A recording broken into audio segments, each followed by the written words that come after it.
Class. आज हम पढ़ेंगे नूतन सरल हिंदी माला का पाठ 1 प्रकृति का संदेश, जिसके रचयिता सोहनलाल द्विवेदी जी हैं।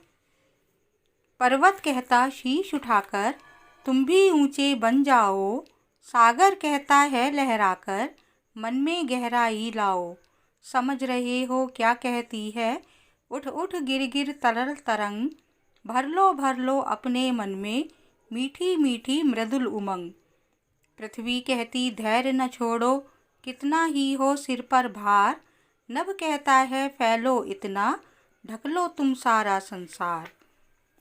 बच्चों, प्रकृति में जितनी भी वस्तुएं हैं, जैसे पृथ्वी, पहाड़, नदियाँ, सागर, आकाश और चांद तारे, ये सभी हमें कुछ न कुछ संदेश देते हैं। अर्थात सबसे हमें सीखने को ही मिलता है।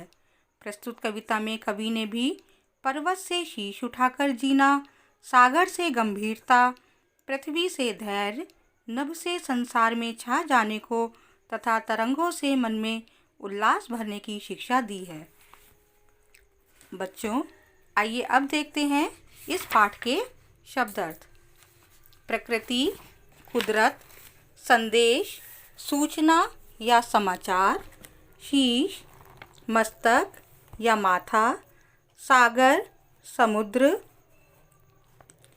तरल, बहने वाला पदार्थ, तरंग, लहर, मृदुल, कोमल, उमंग, उल्लास, धैर्य, धीरज, भार, बोझ और नभ, आकाश।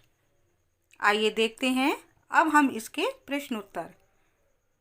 पहला प्रश्न है, पर्वत हमें क्या संदेश देता है? पर्वत हमें ऊंचा उठने का संदेश देता है।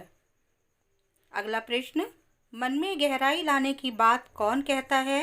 मन में गहराई लाने की बात सागर कहता है। अगला प्रश्न, पृथ्वी हमें क्या शिक्षा देती है?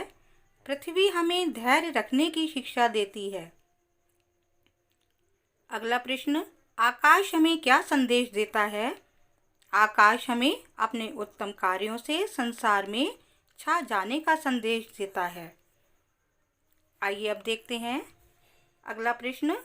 सही उत्तर के सामने सही का निशान लगाइए। अभी आपने कविता पढ़ी थी। पहला प्रश्न है, शीश उठाकर कौन कहता है? आकाश। सागर क्या कहता है? मन में गहराई लाने के लिए।